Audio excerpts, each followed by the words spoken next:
اور رہبوام سکم کو گیا کیونکہ سارا اسرائیل اسے بادشاہ بنانے کو سکم کو گیا تھا۔ اور جب نبات کے بیٹے یروبعام نے جو ہنوز مصر میں تھا یہ سنا، کیونکہ یروبعام سلیمان بادشاہ کے حضور سے بھاگ گیا تھا اور وہ مصر میں رہتا تھا، سو انہوں نے لوگ بھیج کر اسے بلوایا۔ تو یروبعام اور اسرائیل کی ساری جماعت آ کر رہبعام سے یوں کہنے لگی کہ تیرے باپ نے ہمارا جوا سخت کر دیا تھا، سو تو اب اپنے باپ کی اس سخت خدمت کو اور اس بھاری جوئے کو جو اس نے ہم پر رکھا ہلکا کر دے، اور ہم تیری خدمت کریں گے۔ تب اس نے ان سے کہا، ابھی تم 3 روز کے لیے چلے جاؤ، تب پھر میرے پاس آنا۔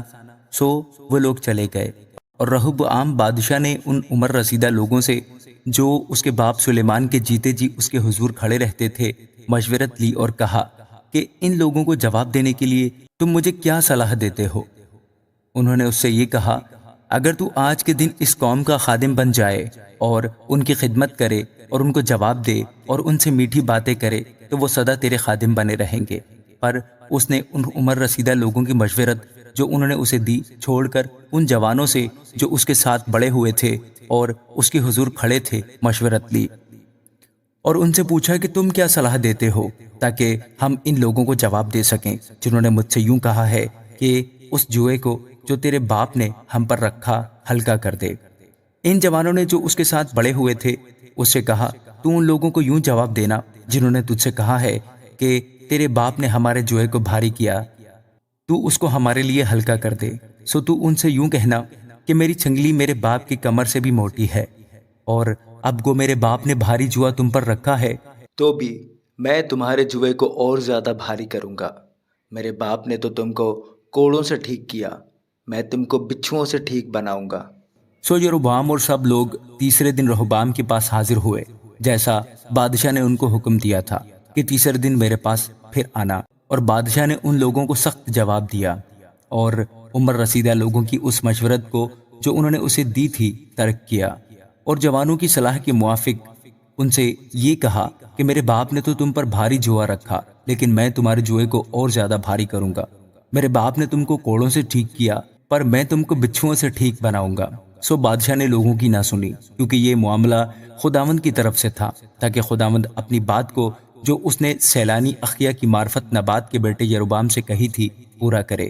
اور جب سارے اسرائیل نے دیکھا کہ بادشاہ نے ان کی نہ سنی تو انہوں نے بادشاہ کو یوں جواب دیا کہ داؤد میں ہمارا کیا حصہ ہے، یسی کے بیٹے میں ہماری میراث نہیں۔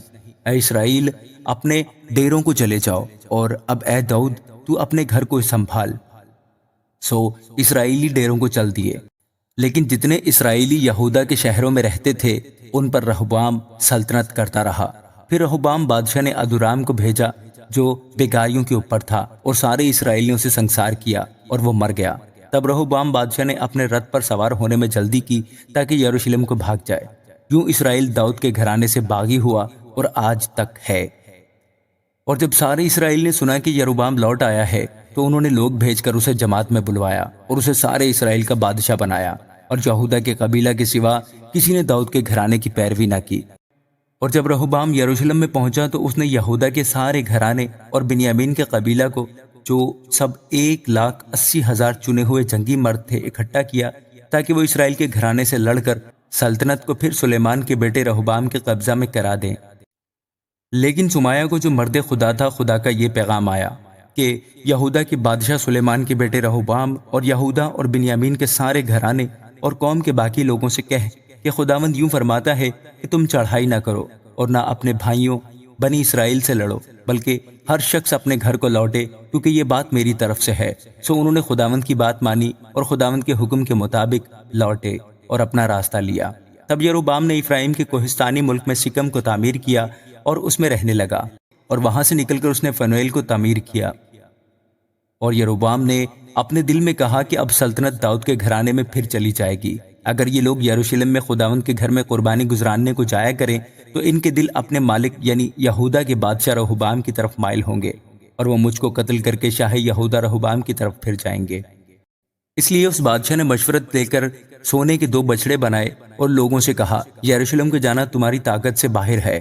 اے اسرائیل، اپنے دیوتاؤں کو دیکھ جو تجھے ملک مصر سے نکال لائے۔